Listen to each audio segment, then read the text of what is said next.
याद रखना दोस्त, जहां पर आपकी हिम्मत टूट जाए ना, वहीं से इतिहास रचने की शुरुआत होती है। उड़ान अगर पंखों से होती ना, तो मयूर सबसे ज्यादा ऊपर उड़ता। मयूर मतलब मोर, क्योंकि उससे बड़े पंख किसी के नहीं होते। लेकिन सच्चाई तो यह है कि उड़ान हौसलों से होती है। लेकिन हम में से ज्यादातर लोग हमेशा पंखों की तलाश में रहते हैं। पंखों मतलब यूटिलिटीज, रिसोर्सेज। हमारा अच्छा टाइम नहीं चल रहा, हमारे पास तो पैसे ही नहीं है, हम तो शहर में नहीं रह रहा, हमारे पास तो अच्छे लोग ही नहीं है, हमारे को जानकारी नहीं है, इतना तो हमें पता ही नहीं था, हमारे बाबूजी ने ये सब सिखाया नहीं। हम हमेशा पंखों की तलाश में रहते हैं। हमारे को ऊंचा पंख मिले तो मैं उड़ना शुरू करूं। ये सच्चाई कुछ और है। पंखों की जरूरत ही नहीं है सर। हौसले चाहिए, हिम्मत चाहिए। फिर से कहता हूं, ताकत और हिम्मत में हिम्मत सर्वोपरि है, ताकत हमेशा बाद में आता है। आज जिंदा इंसान का सबसे बड़ा कब्र है आलस। जो आदमी आलस से गिर गया ना, उसको सांसें रुकने के इंतजार करने की जरूरत नहीं है मौत के लिए। वो मर चुका है, उसका बस शरीर चल रहा है, सोच मर चुकी है उसकी। कामयाब नहीं हो सकता वो, कहीं पहुंच नहीं सकता वो, क्योंकि वो आलस से गिर गया है। और जिंदा आदमी का कब्र है आलस। ध्यान रखो दोस्त, जो आदमी खुद से हार गया ना, एक चींटी भी उस पर चढ़कर राज करती है। लेकिन जो आदमी खुद से नहीं हारा, पूरी दुनिया मिलकर भी उसे नहीं हरा सकती। और रास्ते कभी बंद नहीं होते, रास्ते कभी खत्म नहीं होते। बहुत सारे लोगों में रोते हुए देखता हूं, सर मैं तो ये काम कर रहा था, ये काम ही बंद हो गया सर, कंपनी बंद हो गई सर, अब मैं क्या करूं सर, लॉस हो गया सर बिजनेस में। उसी वक्त मन करता है मुझे भी राणा वाला भाला वाला कहीं मिल जाए, इसके मुंह में भोंक दूं मैं। अरे शरीर सलामत है, उम्र बचा हुआ है, ऐसी कौन सी चीजें दोबारा खड़े नहीं कर सकते तुम।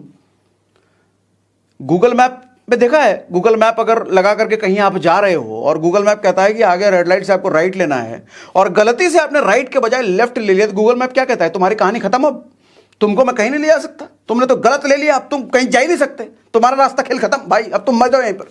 ऐसा नहीं होता ना, गूगल तुरंत एक अल्टरनेट रूट देता है, बोलता कोई बात नहीं, इधर ले ले भाई, इधर से पहुंच जाएगा। अच्छा उधर भी अगर गलत किया ना, फिर गूगल दूसरा रूट देगा, कोई नहीं भाई इधर पहुंच से पहुंच जा। फिर अगर गलत ले लिया ना, गूगल देगा कोई नया रास्ता, चलो इधर। गूगल आपको तब तक नया रास्ता देता रहेगा जब तक आप मंजिल तक ना पहुंच जाओ। रास्तों की कमी हमें भगवान ने कभी नहीं होने दी सर, कभी नहीं होने दी। दिक्कत यहां है कि हम मान लेते हैं कि हमारे रास्ते बंद हो गए सर। रास्ते कभी बंद नहीं होती।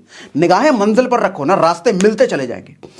एक रास्ता बंद हुआ मान सकता हूं, फेल हो गए मान सकता हूं, दूसरे पर चले उधर भी फेल हो गए मान सकता हूं, तीसरे पर भी फेल हो गए समझ में आता है। लेकिन सारे रास्ते बंद हो जाए, सारे पर फेल हो जाए, ऐसा नहीं हो सकता सर। भगवान परीक्षा लेता है, मानता हूं। भगवान तकलीफें देकर के टेस्ट करता है, समझ में आता है। लेकिन हम भगवान के अंश हैं, वो मजबूत करने के लिए हमें तकलीफों को देता है।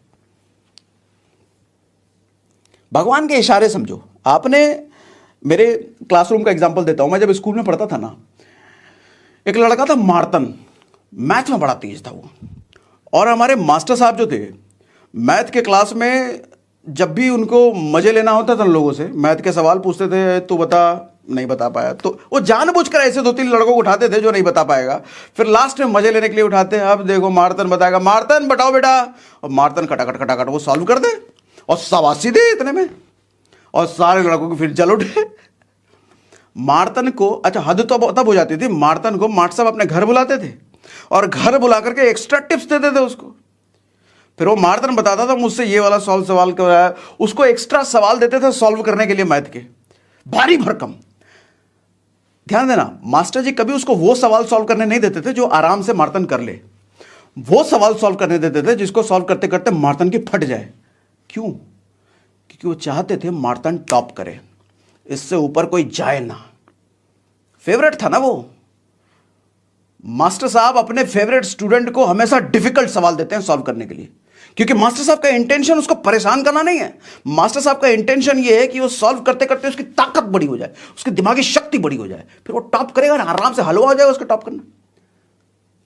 सर ऐसे ही मास्टर जी हमारे भगवान होते हैं, हमारे ईश्वर होते हैं। वो जब हमें तकलीफें देते हैं ना सर, उनका इरादा यह है कि वो हमें टॉप पर ले जाना चाहते हैं।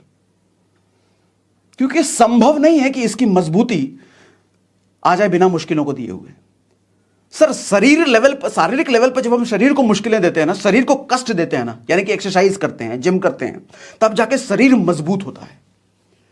जिस आदमी ने कभी शरीर को कष्ट नहीं दिया ना सर, वो डायबिटीज, अस्थमा और पता नहीं किस किस चीजों का मरीज हो जाता, मर जाएगा सर। 70-80 साल की उम्र नॉर्मली अभी है, लेकिन वो 40 साल में मर जाएगा बीमारी से, जिसने शरीर को कष्ट नहीं दिया।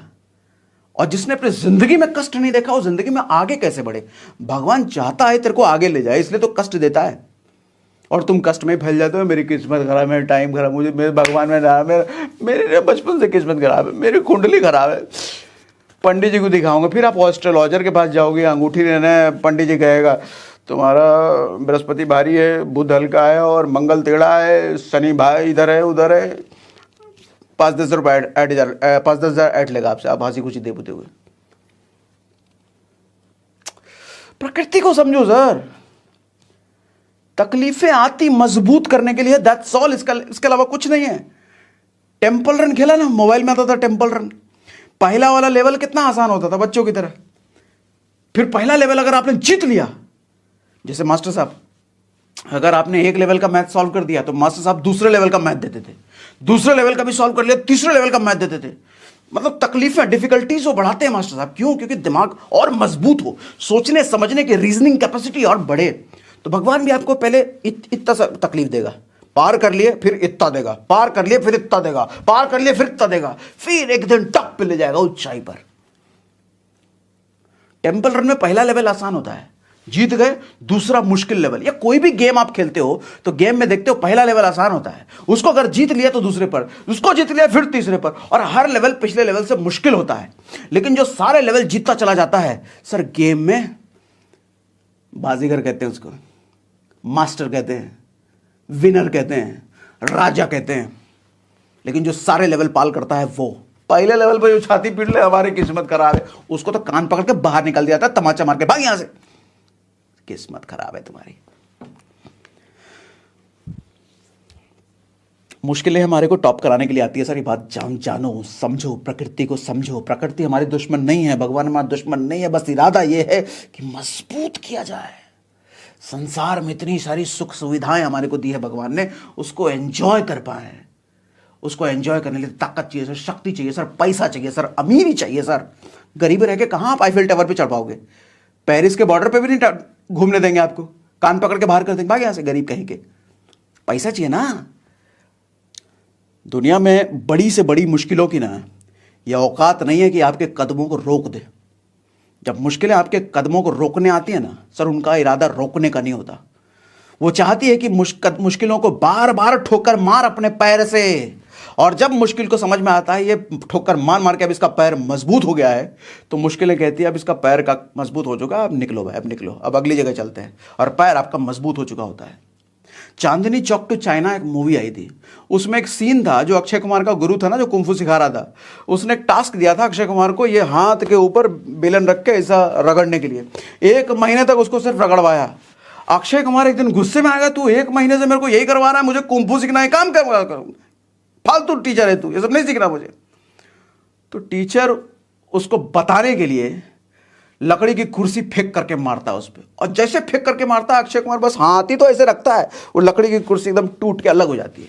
और तब अक्षय कुमार को लगता है, एहसास होता है कि भाई साहब मेरे हाथ तो लोहे के हो गए, 1 महीना ये करवा करवा के गुरुजी ने मेरे हाथ तो लोहे के बना दिए। तब एहसास होता है बार बार मुश्किलों को झेलना हमारी नियति को स्ट्रांग कर देती है। एक छोटे बच्चे को जब इंजेक्शन लगता है ना, वो बहुत चिल्लाता है, कर्राता है, लेकिन वही इंजेक्शन एक बड़े आदमी को, मैच्योर आदमी को जब लगता है, उसको बस चींटी जैसा लगता है, उसको दर्द नहीं होता। सर इंजेक्शन तो वही है, छोटे बच्चे को उतना ज्यादा दर्द क्यों हुआ और बड़े को क्यों दर्द नहीं हुआ? क्योंकि छोटे बच्चे के मसल्स कमजोर हैं, उसके टिश्यूज वीक हैं, सॉफ्ट हैं, वही इंजेक्शन उसके लिए एकदम तलवार की तरह लगता है। लेकिन बड़े आदमी का टिश्यू स्ट्रांग हो चुका है, मसल स्ट्रांग हो चुका है। इसी तरीके से जो आदमी बार बार परिस्थितियों को, उल्टे सीधे परिस्थितियों को झेलते हुए जब आगे निकलता है ना, उसके लिए मुश्किलें नॉर्मल लगती है। वो प्रॉब्लम आए ठीक है देख लेंगे यार, ये प्रॉब्लम आए ठीक है देख लेंगे, वो निपटाता हुआ चला जाता है। लेकिन जिस आदमी ने कभी समस्याओं को देखा नहीं है, वो आदमी समस्या आते ही पहली बार में छाती पीट लेता, हाय रे मेरी पहला ब्लेम तो किस्मत पर ही जाता है। पता नहीं किस्मत है भी कि नहीं है, किस्मत खराब, भाग्य खराब, फिर हाथ दिखाने चले जाएंगे, ऐसे हाथे काट दे उसका, हाथ दिखाने जाएंगे। बेवकूफ आदमी। सर निडल वही है, बच्चे के केस में भी और बड़े के केस में भी, लेकिन बच्चा रोया कराया क्योंकि बच्चा कमजोर है। बड़ा आदमी कुछ नहीं हुआ उसको क्योंकि वो मजबूत हो चुका है। और मजबूत होने का तरीका यह है कि बार बार शरीर को कष्ट देते रहो, मजबूत होता चला जाएगा। कष्ट कभी नहीं दिया तो वही बच्चे वाला ही शरीर रह जाएगा। फिर एक निडल चुभेगा ना, फिर